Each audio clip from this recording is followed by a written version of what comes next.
It is an incredible feeling to be leading on the West End.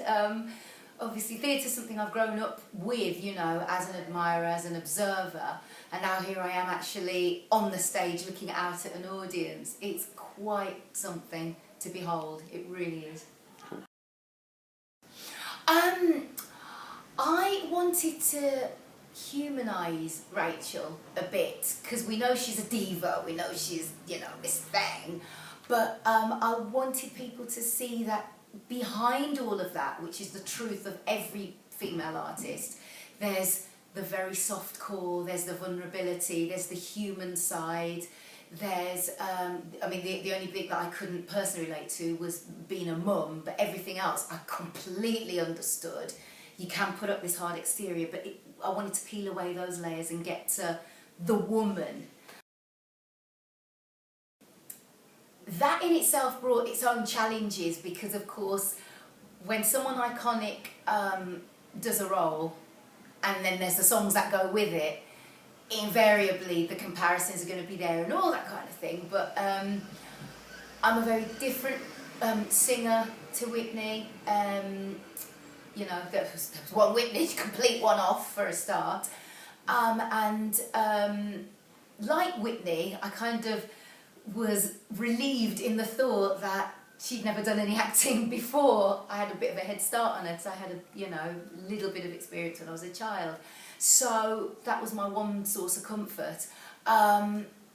So what I tried to do was not be influenced or distracted by the film and what Whitney had done previously. I just looked at this, the script, in and of itself and tried to build from there.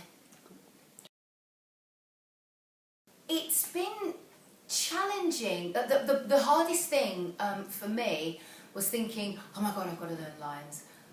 That's learn lines, not write lyrics and then just remember what the lyrics are. I've got to actually learn a script and all the emotions that go with it and stay in that character right till the end, you know. And that, I thought, oh God, that's going to be so tough. But as time has gone on and, you know, being in the rehearsal period really helped, and watching the other actors, I kind of settled into it and slipped into it. So initially that was very challenging, but now I'm fine. Oh, I was so terrified that first day. I woke up that Monday morning, I thought, oh my God, what are you doing? No, really, what are you doing? And then we did a dress rehearsal where all my nerves, all my oh my God isms, I managed to blow away. And so by the time we got to the performance in the evening where it was like, right, there's going to be an audience in, I was ready for that audience. And the first 2 initial days were scary, and then after that, been fine.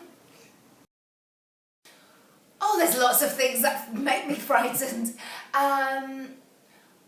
The idea of failing to do something well, that is ever present in my life, and that's what galvanises me to just keep working. It gives me, I guess, the discipline.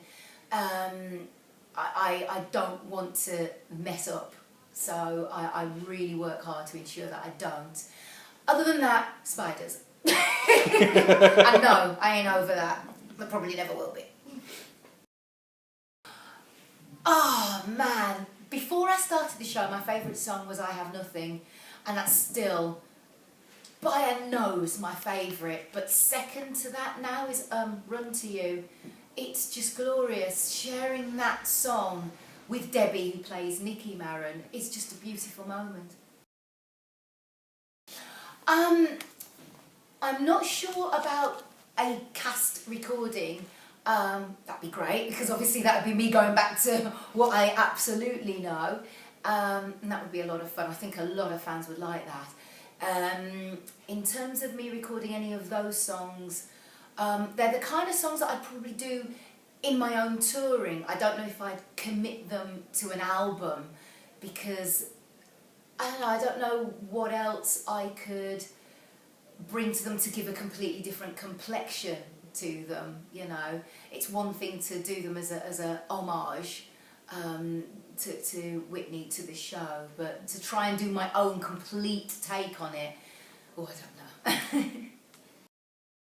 I didn't see Mel C in Blood Brothers, sadly, and I know Mel, and I know that she'd been touring with it as well, because we talked about that before I came into Bodyguard, so I'm quite upset that I didn't get to see her.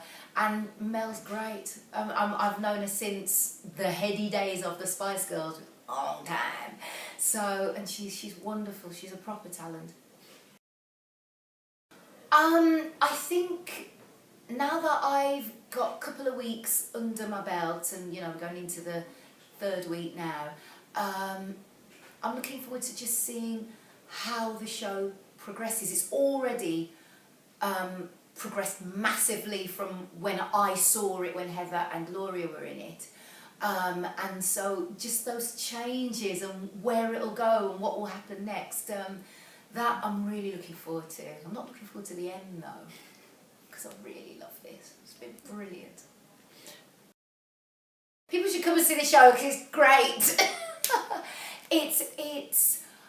It's not what many people expect. They think they might be going to see the songs of Whitney. Oh, and there's a bit of a story in there somewhere. But this is The Bodyguard, the story, the book that Lawrence Kasdan wrote, which has been adapted for the stage, but it's just that there was already a film version of it. So there is a very definite plot. So if you like your thrillers and you like your heartbreaks and things like that, as well as those great songs, you know, you're in for a treat. You'd be crazy to miss it.